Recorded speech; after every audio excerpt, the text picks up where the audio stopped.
Dear viewers, welcome to today's story. The last email she sent. It began with rain, not the gentle kind, the kind that claws at the windows like someone begging to be let inside. The night air in Chicago pressed thick and damp against Ethan Cole's skin as he stood in his apartment, staring at the city lights blurred by weather and memory. 3 months. That's how long it had been since Emily Rhodes vanished. No goodbye, no explanation, no trace.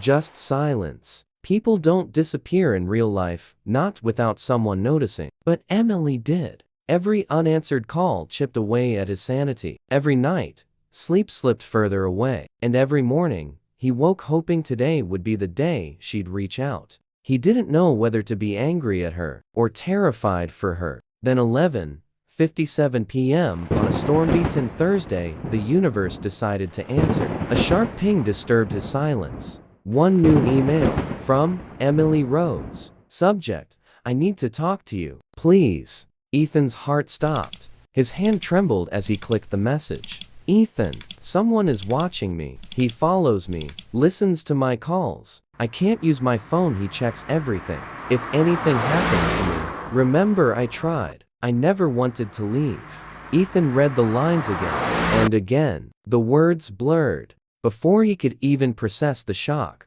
a second email came. 11:58 p.m. from Emily Rhodes. Subject: do not reply to this email. He knows. No signature, no explanations, just those 2 words. He stared at the screen, pulse pounding. Emily, what the hell is happening? Then 12:02 am. Another email. Ethan, he has my password. Don't trust. The message cut off mid-sentence, like someone yanked the laptop from her hands. Ethan immediately typed a reply. Emily, tell me where you are. I'll come, please. No reply. He refreshed the inbox. He refreshed it again. Still nothing. He checked her social media, dead. Her old phone number disconnected. Her friends clueless. Emily had always been light, full of life. But those emails, they felt like a message from a dying candle. He whispered to no one, where are you? The search day 1. Ethan spent the entire night digging through every old message they ever exchanged, looking for clues. He opened a shared notes folder from the time they planned road trips and bucket lists. Most notes were mundane grocery lists, quotes, silly reminders. But one entry 3 months old hit him like a punch. If I disappear, check the red folder. Red folder? There had never been a red folder. He dialed her best friend, Megan. Have you heard from Emily recently? Megan sounded surprised. No, she left Chicago, remember? She moved to Oregon's Silver Ridge, a small town. Oregon? Emily hated rain and forests. Why would she move? He asked. Megan hesitated. She didn't want anyone finding her. Didn't want anyone finding her. That sentence felt like a bruise. Before he could ask another question, Ann added, Ethan, someone at her job was bothering her. She found something she wasn't supposed to. What kind of job trouble? Megan lowered her voice. Illegal stuff. Fraud.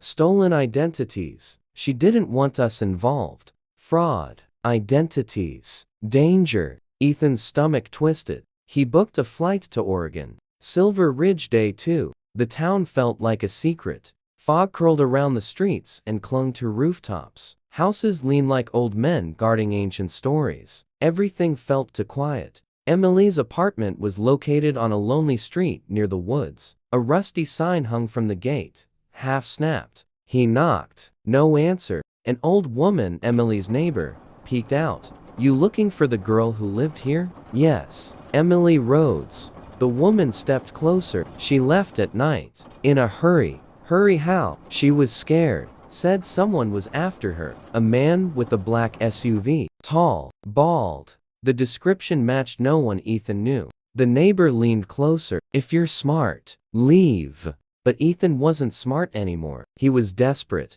He found a way into the apartment through the balcony door. Inside, everything felt abandoned and wrong. Furniture covered with sheets. Air stale and filled with dust. But the strangest thing, there was no personal item. No photos. No clothes. No toothbrush. It was like Emily never lived there. Except for one thing. The air vent cover was loose. Inside, a red USB drive. His heart pounded as he plugged it into his laptop. A folder appeared. Red folder, do not ignore. Videos. Dozens. He clicked the first one. Emily appeared on the screen, eyes wide, hands trembling. If you're watching this, I'm already gone. Her voice broke. I found something at work. Someone was stealing identities, people's lives, their money, their records. I confronted him. He said he would erase me. Erase, not kill. Erase. Next video. Emily whispered, he watches me. He knows everything. He said he's done this before. He makes people disappear, digitally and physically. Another video. Emily flinched as someone pounded on her door. Bang, bang, bang. Ethan, I wish I told you sooner. I'm sorry. Screen cut to black. Ethan sat frozen. Someone took her. Someone real. Day 3. The warehouse. Coordinates hidden in one of the video files led him to a warehouse outside town. Rust. Broken windows. Dead air. He stepped inside. Rows of computer servers hummed. His laptop automatically connected. Text appeared on screen. Welcome back, Emily. Ethan backed away. Who are you? Then a voice behind him. I wondered when you'd show up. He turned. A tall, bald man stood in the shadows. The man smiled. Emily was clever, but not clever enough. Where is she? Ethan demanded. The man stepped closer. You should have left the past buried. He lunged. The fight was clumsy, brutal. Ethan grabbed a metal cable and struck him. The man collapsed. Ethan yanked out server drives and ran. Day 4. The cabin. More clues were hidden on the drives. A location, a cabin deep in Silver Ridge Woods. Ethan didn't think, he just drove. When he pushed the cabin door open, Emily was there, alive. Her eyes widened. Ethan? He rushed to her, voice breaking. I found your emails.